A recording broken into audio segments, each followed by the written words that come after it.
Hey guys, welcome to Trinity Kids Online. I'm Sarah. And I'm JM. And today we kick off the first of 4 experiences all about courage. Courage is doing what you should, even when you're afraid. Let's get it.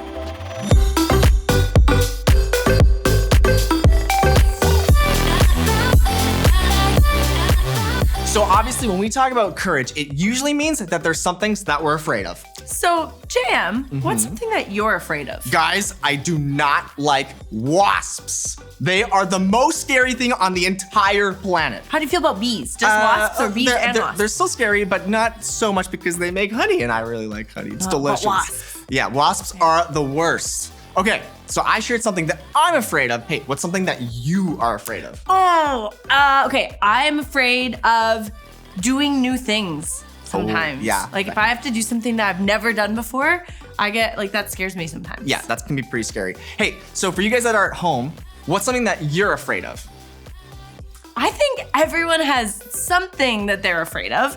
Okay, so for challenge time today, to kick off this series, we're gonna play a game called Afraid of What? We'll put up an image on your screen that lists a phobia, and you'll have to decide which answer correctly describes what that phobia is. So a phobia is like an official or a medical word that describes things that people are like really afraid of. But don't worry, nothing to be afraid of in this game. It's just for a little fun. You ready to play? Us too. Let's go! Hey guys, welcome to challenge time. We're playing Afraid of What? So here's what's gonna happen. There's gonna be a phobia that comes up on the screen, and then you gotta guess what it is. So for instance, if fear comes on the screen, and then you're gonna say, is that a fear of the color red or of my Aunt Margaret, like whatever. So here's what's gonna happen. So round 1, the first thing is ablutophobia, okay? So the options are the color blue, taking baths, cartoons, or planets. I feel like that's I can't even pronounce that word, guys, and I go to school. Actually, I graduated already. It's a fear of taking baths. Yes! Okay, I actually got that right. I'm legitimately shocked right now. Okay, round 2.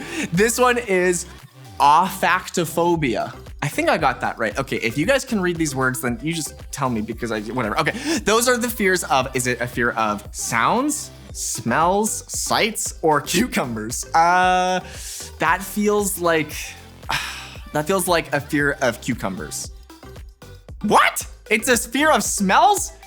Actually, you know what? I had an experience recently that does make me scared of smells. There was this protein bar in the office and it went bad. It was horrifying. Okay, you know what? You just come talk to me about it. Okay, round 3, ciderophobia. Okay, that feels like maybe a fear of like, I don't know, ciders or something, like apple cider. Okay, guys, the 4 options are stars, cider, spiders, or stinging. So I'm locking my answer with cider. That's what I said initially, so I'm saying cider.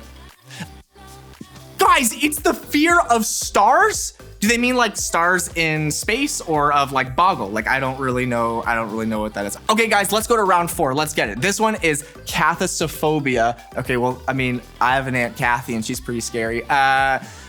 Okay, it's the fear of either sitting, standing, laying down, or ladies named Kathy. Yeah, your ladies named Kathy. Yo, shout out Aunt Kathy. What up? She's probably not watching this. Okay, but I'm gonna go with ladies named Kathy because, yeah, sorry, Aunt Kathy. I do love you, but for the sake of this game, I'm locking that answer in. Okay, the answer is, it's A, it's sitting.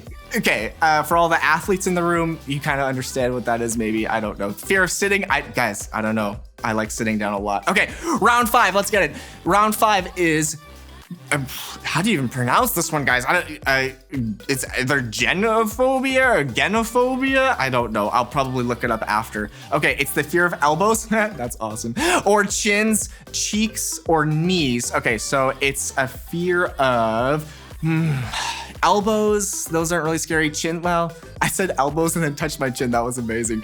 Elbows or chin. I'm going with cheeks. Cheeks can be pretty scary.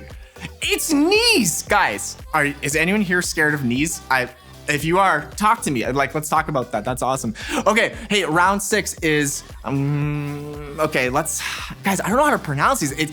Geliophobia? Geliophobia? I'm gonna go with geliophobia. That feels correct. Okay, so it's either geliophobia. That feels like maybe if you're a fish or something. Okay, the fear is the options are jelly, crying, laughing, or hair gel. Okay, so let's see those options.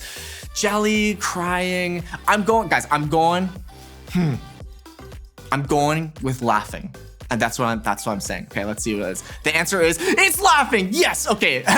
See, now I just made those people feel scared. The ones that they just laughed at. Yeah, ha, see, it's scary. Ah, okay. Hey guys, hey, thanks for playing. Hey, if you got all 6 right, let us know because I wanna know. I think I only got I'm gonna talk to the game masters, but I think I only got 2 or 3. So hey, if you got all 6 right, congrats, come talk to us about it. And then also, hey, if you're feeling fear for any of those things, come talk to me too because I didn't even know that those were a thing. That'd be awesome. Okay, hey, we'll see you guys later.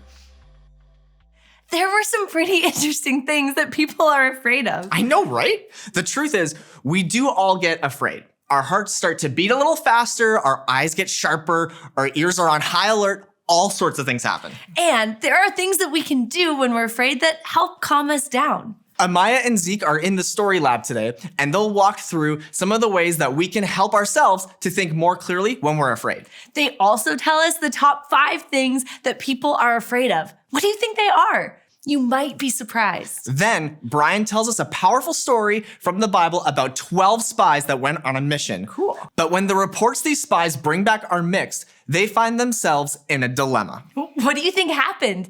Do you think they had courage? Or did they allow their fear to get the best of them? Let's go find out right now. Welcome to Story Lab. This week we're talking about courage, while we take a look at the story of some spies who had a split decision on their mission report. Oh, and look out for this.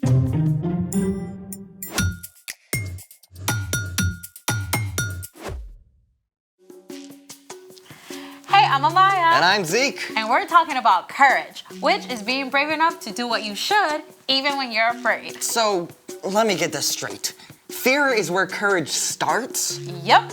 I could be a courage champion. What are you afraid of? Okay, super weird, but there's this bedpost in my aunt's guest room I'm kind of scared of walking past. Okay, I mean, people are afraid of all kinds of things. I looked up some of the top fears. Like what? Number 5, fear of getting laughed at. Ooh. Number 4, fear of thunder and lightning. Number 3, fear of big dogs. Number 2, fear of heights. And number 1, fear of snakes and spiders. Now my heart's pounding. I know, right? When fear shows up, it can actually take over your body. Fear really does go straight for the control system. When you face a fear, your brain alerts your nervous system, which triggers the release of stress hormones like cortisol and adrenaline. This causes your blood pressure, heart rate, and breathing to increase. More blood flows to your limbs so you can throw a punch or run for your life. And some parts of your brain are so busy amping up your body that the thinking part of your brain can shut down. Wow. No wonder we make such terrible decisions when we're afraid. Yep, but there are things that we can do to face our fear. Like we can breathe deeply and slowly. And we can also ask questions about our fears. Like, what do I really think that bedpost is gonna do to me? Exactly. Oh, great job holding up the bed. You can even plan baby steps to face your fear, a little bit at a time. Hey, what are you afraid of? Crickets. What? Yeah. What's in the box? A cricket? Oh, this is great. You can face your fear right here. Yeah. Okay, just gonna lift the box up, really slowly. And then I'm just gonna open it really slowly. Maybe after the story. Well, okay. It's time for... The story before the story. Today, we're in the 4th book of the Old Testament, Numbers. God promised to bless the whole world through Abraham's family, the Israelites, and give them a home in the land of Canaan. God delivered them from slavery in Egypt, leading them through the Red Sea. In the desert, God showed deep love by giving the Israelites food and water. God also gave them rules to show them how to love God and love others. At last, God led the people to the very edge of Canaan, the Promised Land. And that's where our story starts. Let's go! Hey everyone! Hi, Brian. Okay, so about 2 years after crossing the Red Sea, the Israelites had finally made it to the very edge of Canaan, the land that God promised to Abraham, Isaac, and Jacob. God told their leader Moses, "Send some men to check out the land of Canaan. I am giving it to the Israelites. Send one leader from each of Israel's tribes." So Moses called a leader from each of the 12 tribes. Shammua, Shaphat, Caleb, Igal, Joshua, Palti, Gadiel, Gadi, Amiel, Sethur, Nabi, and Juel. So once the gang was all together, Moses laid out a super secret spy mission for these guys. I want you to see what Canaan is like. Are there a lot of people or just a few? Are they strong or weak? Do their towns have high walls? Oh, and study the land. Is the soil rich or poor? Are there trees? Bring back some of the food that grows there if you can. So just like that, these 12 men snuck into Canaan just as God had instructed. Now, for about 6 weeks, they traveled the length of the country and saw the places where Abraham and his family had lived hundreds of years before. On their return journey, the spies cut a bunch of grapes so ginormous, it had to be carried on a pole between 2 men. You can bet that when they showed up in the Israelite camp at the end of 40 days, it made a pretty big stir. At first, the spies gave a glowing report. Canaan is super awesome! The land is filled with so many good things. It's practically flowing with milk and honey. Yeah, check out these grapes. But we can never go there. The people who live there are powerful. Their cities have high walls. The people are like giants! Even though the spies had seen many good things, they were stuck on their fears. Only Joshua and Caleb were brave enough to speak up. We should go up and take the land. We can certainly do it. No way. They're stronger than we are. They're so ginormous that we look like crickets to them. The Israelites chose to listen to fear. They went into complete panic mode, convinced they would be destroyed. They even begged to go back to Egypt.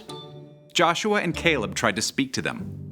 The land is very good.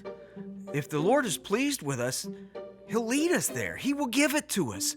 But we've got to obey Him. Yeah, don't be afraid of the people in the land. The Lord is with us. Instead of listening to Joshua and Caleb, the Israelites talked about killing them. But in the midst of all this chaos, the glory of God appeared at the tent of meeting. God spoke to Moses. How long will they refuse to believe in me? Moses begged God to have mercy on the Israelites. Lord, your love is great. Forgive the sin of these people, just as you've done so many times already. I have forgiven them, just as you asked. But not one of these people will see the land I promised to give them. But my servant Caleb has a different spirit. He follows me with his whole heart, so I will bring him into the land. Joshua was also allowed to enter the land. God did forgive the Israelites for turning away again, but there were big consequences. Instead of forging ahead into Canaan, the Israelites ended up wandering and stuck in the wilderness for almost 40 years. Now, by that time, only Joshua and Caleb were still living to lead the new generation, their children, into Canaan. And fast forward, they did. At the end of 40 years, Joshua led the Israelites into the promised land. And right away, they came up to the walled city of Jericho. But with God's help, they faced their fears, and those impossibly strong walls came tumbling down. But that's another story for another day. Wow. I mean, so the spies' fears were real. I mean, their enemies were really strong. Yep, but Joshua and Caleb knew that God had already promised to help them. Yeah, they had to make a choice to do the right thing, even when everyone else was giving into fear. So, what's our part in the story? Well, fear is totally normal, but God can still help you be brave and do the right thing. Yeah, maybe you're in a group where a popular girl is saying mean things about another kid.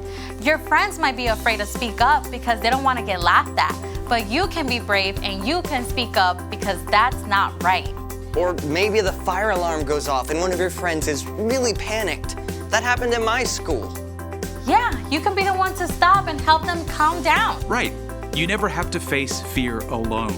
When you believe in Jesus and follow him, God's Spirit lives in you and can give you the courage to do the right thing. Even if you are afraid. And that's something awesome to hold on to. Oh, for sure.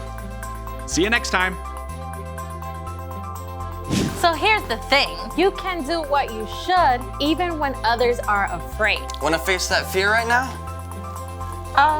Sure. I mean, what's one giant evil cricket gonna do to me? Baby steps. Okay. Just gonna pick it up real slowly. Okay, remember your breathing. Release the cricket. Thanks for joining us in the Story Lab. See you next time. That was a really great story that had all the hallmarks of a good spy movie. It totally did. But one of the things that's so interesting about this story is that it was so clear what they needed to do. Exactly. They needed to trust the reports of the 2 spies instead of the 10 spies, but they didn't. And they ended up with some pretty big consequences for avoiding what God had been asking them to do. Joshua and Caleb knew exactly what they had to do. And even though they were afraid, they knew that they could trust God. We've probably all been in that kind of a situation before, right? When we know what we should do, but we don't because we get afraid. And I love that they said that fear was normal. It was right for them to be afraid. Those were real fears of real things. So, how can you choose to have courage and do the right thing when others are afraid?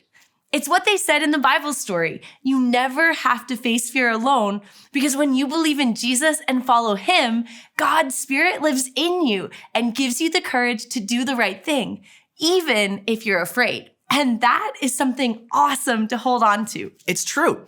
You're never alone. God is always with you.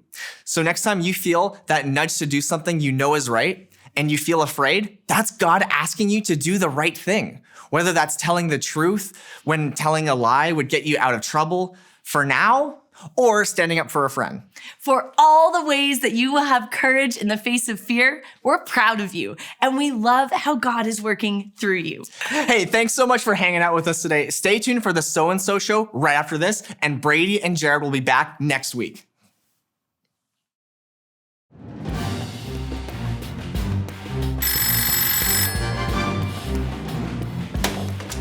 Hello?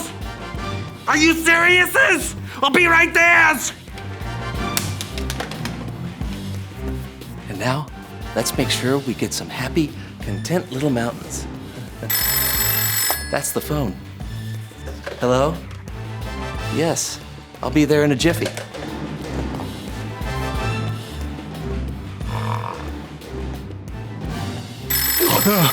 Pickles!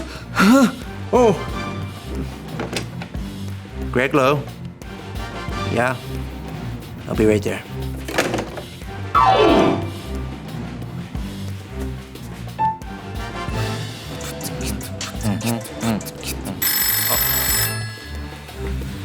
Yeah. Oh, all right. I'll be there. Off I go. Hey. Hey. Do. All right, so what are we doing here? Gentlemen, thank you for attending this meeting of the John Vengers Initiative. We have something very important to discuss.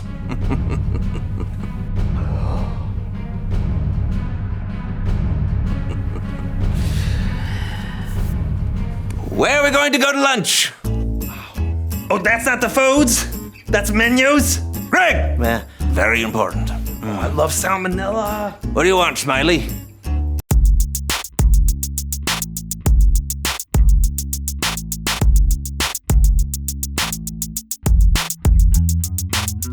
Hello everyone, I'm John. And I'm Steven. And you're watching the show. Bee! There's a bee. What? What? Where? There's a bee. No! Where are you going? No, guys, get back here. Get back. No, everyone run. Steven, get back here. Okay. So, obviously we have a bee. We gotta go in the studio. Wait, will you just please calm down? Yeah. Calm down, Steven. Okay. Hey, everyone. Sorry about that. Oh. The whole crew just left, so we're alone, but we've got a show to do. So where were we? Intros. Okay, that's right. This is the So-and-So Show, and today, well, appropriately, we're talking about courage. Wait! Do you hear that? I don't hear anything. It's buzzing. I'm sure it's just... Ah! Please don't sting me! I'm too fragile to deal with physical pain! I can't do it, John. I can't do the show, okay? We gotta go! We have to keep going forward, Steven. Okay, listen, bees are a very important part of the ecosystem. There are a lot of bees out there, Steven, that won't sting you at all. I assure you, Steven, the bee is more afraid of you than you are of it. What happened? Oh no, did it get you? It was gonna, I got a face on it. But did it? No. Okay. Why can't we just go home? This is ridiculous. There's an insect out there with a knife or a butt that's coming for us. Okay, you know what? I get it. I'm freaked out too, all right? But there are people watching who want to learn about God and courage, and we have a responsibility to see this through. You know, we're like the postal service. Neither rain nor snow nor bees will keep us from delivering our jokes and japes. Fine. Okay, I see that. Okay. It is important. I understand. Let's just get this over with so we can get out of here with our skin unpunctured. All right. Oh, you know what? I think we should call in some backup. Oh, what'd you have in mind? It's Bible story time with Kellen.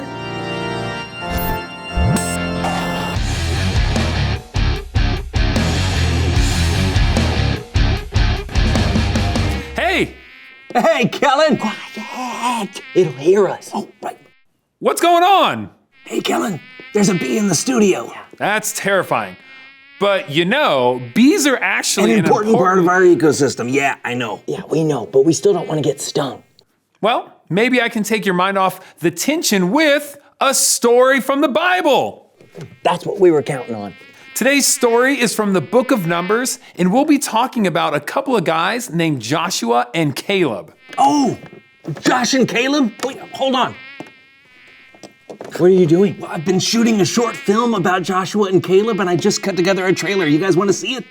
When have I ever said no to you? And would it even stop you? Never and no. Okay, hey, let's go. When you've been promised a land. I, Moses, have been told by the Lord to send one leader of each of Israel's tribes into the land of Canaan. You have to keep your promises. Gentlemen, we need a recon on the land the Lord has given us. What kind of land is it? What kind of people live there? Are they strong? Are they weak? What types of cities do they live in? You'll need to take 40 days to scout the land and then report back. Do you think you can handle it? 2 men knew they could handle it. Caleb and Joshua. We can handle it. Hold on. Just want to clarify some things. What's wrong? I felt like I was pretty spot on so far. Yeah, I liked it. It's not bad, but Moses sent 12 men into Canaan to scout ahead. Where are all the other actors? Oh, I shot this on a shoestring budget, Kellen. I did the thing I always do when I can't afford another actor. Put the same actor in a Put the bad same wig. actor in a bad wig. Yeah, exactly. Even when things look too good to be believed. Look at the size of those grapes. It'll take both of us to lift one bunch. A little fear can still turn things wrong. The 40 days is up, and I'm so glad that everyone has returned. From everything I've heard, it sure sounds like Canaan is a truly glorious place for us to settle. I am thankful that God has promised it to us. No, we can't go back there. We saw huge cities with giant walls. Everyone that lives there is too powerful for us. The Lord is just sending us into this land to be killed? Oh, we should have just died in Egypt. How am I doing so far, Kellen? Pretty good. Even though the scouting party saw all the good things that Canaan could provide for them, and even though God had promised to give it to them, they were too scared to really go for it. Most of them were too scared. But when things are darkest, you have to stand up for what you believe in. We should go up and take the land. If the Lord is pleased with us, he'll lead us there. But we've got to obey him. Don't be afraid of the people in the land. The Lord is with us. Yes. Their countrymen's fear, though, was too strong. Get him! Yeah! Throw rocks at him! Things were turning bad, and then God showed up. It's true. God was furious at the Israelites. They weren't trusting God's plan. So Moses had to beg the Lord to forgive them. God did forgive, but there were still consequences. The people would have to wander in the desert for 40 years. And the only people who went on the scouting mission who would get to enter the land were Caleb and Joshua. They trusted the Lord and they had the courage to do what was right. Caleb, Joshua, in 40 days. Already showing in a Bible near you. That's it. Not bad, right? I don't know. I don't really care for trailers that feel like they show the entire movie. Caleb and Joshua saw the same thing all the other people on the scouting trip saw. So why did they want to go into Canaan while the others were afraid? Simple. They trusted God. Caleb and Joshua might have been afraid too, but they knew God was with them. When you're faced with a problem you're afraid of, you can trust that God is with you too. I'll see you guys next time. Oh, hey, thanks, Kellen. Do you think we're safe? Yeah. Yeah? I think so. I feel pretty sure we're clear of Okay, Stephen? What? Don't freak out. The bee is on me. Don't freak out. I'm gonna freak out. But if you do, the bee's gonna... Okay, wait, hold on. I got an idea. Try to distract it. I am. Okay, guess what? That's perfect. Keep screaming and running around. Whoa. Buzz.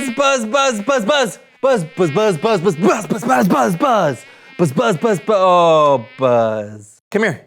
What happened? No. Look. Am I dead? No. Okay. Come here. No, it's okay. Some bees like a little white sugar dissolved in water. Our little pal here, he was just hungry. See? He's just having a little sip. Wow. Look at that. You're a regular Dr. Doolittle. Well, I can't talk to the animals, but you know what I can do? What? Reveal the question! Today's question of the day is, what are people afraid of? Bees. Mm-hmm. Even though they're a very important part of the ecosystem. Very good. You know what I'm afraid of? People driving too fast. Whew.